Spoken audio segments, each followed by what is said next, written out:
కొంతమందికి రోజుకి 8 గ్లాసుల కంటే తక్కువ నీరు సరిపోతుంది. కానీ ఇతర వ్యక్తులకు అది సరిపోకపోవచ్చు.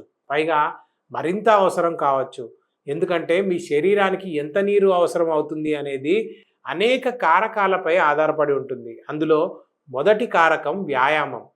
మీరు అధికంగా చెమటలు పట్టేలా ఏదైనా యాక్టివిటీ చేస్తే తిరిగి కోల్పోయిన నీటిని రిస్టోర్ చేయడానికి నీటిని తాగాల్సి ఉంటుంది.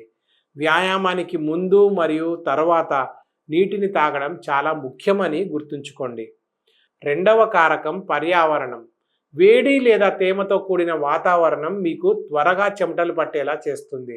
దానివల్ల మీ శరీరానికి ఎక్కువ నీరు అవసరం అవుతుంది. ముఖ్యంగా ఎత్తైన ప్రాంతంలో నివసించే వారికి కూడా డీహైడ్రేషన్ సంభవించవచ్చు. మూడవ కారకం ఆరోగ్యం.